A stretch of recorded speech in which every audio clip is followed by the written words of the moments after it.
हम अक्सर ये सोचते हैं कि हमारा शरीर और दिमाग ये दो अलग अलग चीजें हैं, है ना? जैसे दिमाग बॉस है और शरीर बस उसके आदेशों का इंतजार करता है। बिल्कुल, पर क्या हो अगर ये रिश्ता एक टू वे स्ट्रीट हो? हाँ, मतलब क्या हम शरीर का इस्तेमाल करके दिमाग को कंट्रोल कर सकते हैं? एग्जैक्टली और यही आज की हमारी बातचीत का केंद्र है।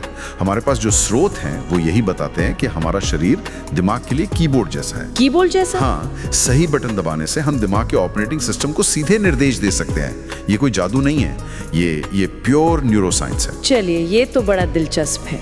तो फिर एक आम दिन के सफर पर निकलते हैं। सुबह से शुरू करते हैं, जब बिस्तर छोड़ना दुनिया का सबसे मुश्किल काम लगता है। हाँ। एक सलाह मैंने पढ़ी कि अपने उल्टे हाथ से ब्रश करें। ये सुनने में तो बहुत मामूली लगता है, पर इसके पीछे का विज्ञान क्या है? सिर्फ दिमाग को कंफ्यूज करना तो वो काफी नहीं होगा ना, है ना? नहीं, ये उससे कहीं ज्यादा है। ये दिमाग के ऑटो पायलट मोड को तोड़ने जैसा है। देखिए, हमारा दिमाग रोज के कामों के लिए, जैसे ब्रश करना, हाँ, उसके लिए एक फिक्स्ड न्यूरल पाथवे बना लेता है ताकि एनर्जी बचे। पर जब हम उल्टे हाथ से ब्रश करते हैं तो दिमाग को एक बिल्कुल नया काम मिलता है। अपरिचित काम। बिल्कुल, और इसे करने के लिए उसे सचेत होना पड़ता है। दिमाग का प्रीफ्रंटल कॉर्टेक्स एक्टिव हो जाता है और सुस्ती वो तुरंत भाग जाती है। ये दिमाग के लिए कॉफी के शॉट जैसा है। अच्छा, कॉफी का शॉट। और अगर समस्या ब्रश तक पहुंचने की ही हो, मतलब आंखें ही नहीं खुल रही हैं, एक तरीका है 15 सेकंड के लिए अपनी सांस रोकना। ये थोड़ा अजीब नहीं लगता? क्या ये सुरक्षित है? हाँ, बिल्कुल सुरक्षित है। जब हम थोड़ी देर के लिए सांस रोकते हैं तो खून में कार्बन डाइऑक्साइड का लेवल हल्का सा बढ़ जाता है। ओके। और ये दिमाग के सर्वाइवल सिस्टम को एक छोटा सा झटका देता है, एक छोटा सा सिग्नल। इससे एड्रेनलिन का एक हल्का सा रिसाव होता है। अच्छा। ये शरीर का अपना, मतलब एक तरह का बिल्ट इन अलार्म सिस्टम है जो कहता है जागो, ध्यान दो। कमाल है। अच्छा, अब मान लीजिए दिन के बीच में है और एनर्जी एकदम खत्म हो गई। चेहरे पर ठंडा पानी छिड़कना तो एक पुराना नुस्खा है, पर इसके पीछे सिर्फ ताजगी का एहसास तो नहीं होगा? नहीं, इसका एक बहुत गहरा कनेक्शन है।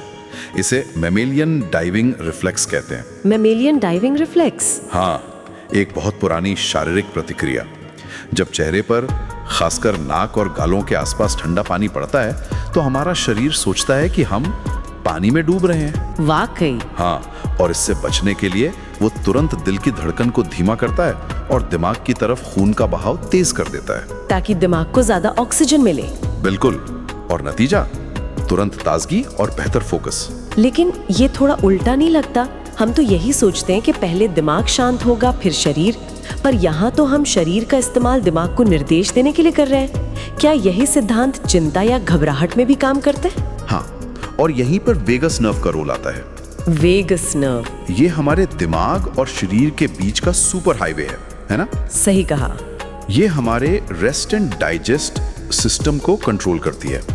तो जब हम घबराहट में गहरी सांस लेते हैं या अपनी नाक को हल्के से चुटकी लेते हैं, हाँ, तो हम असल में इस वेगस नर्व को उत्तेजित कर रहे होते हैं। ये दिमाग को सीधा संदेश भेजता है कि खतरा टल गया है, अब शांत हो जाओ। अच्छा। तो ये शरीर के जरिए दिमाग का पैनिक बटन बंद करने जैसा है। ये सिर्फ ध्यान भटकाना नहीं है। बिल्कुल नहीं। हम अपने नर्वस सिस्टम को हैक कर रहे हैं। इसी से जुड़ा एक सवाल नींद को लेकर है। जब दिमाग थका हो पर सोने को तैयार न हो, मैंने सुना है कि 1 मिनट तक तेजी से पलकें झपकाने से मदद मिलती है। ये मुझे हमेशा से एक मिथक जैसा लगा। नहीं, ये मिथक नहीं है। इसके पीछे मांसपेशियों की थकान का सिद्धांत है।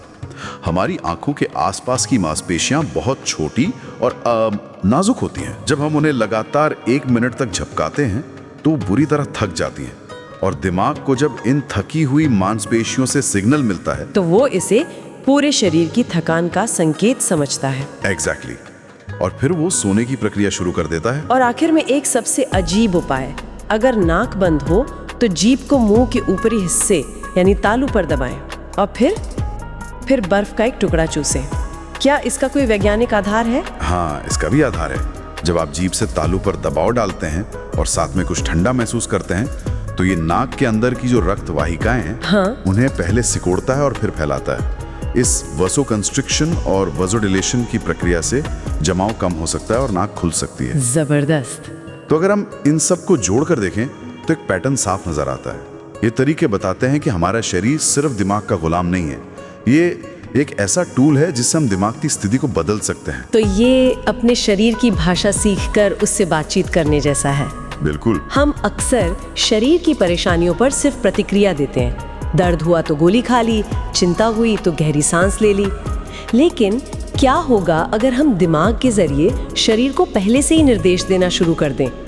मतलब ऐसा कौन सा एक छोटा जानबूझकर किया गया शारीरिक संकेत हो सकता है जो किसी के पूरे दिन की दिशा ही बदल दे?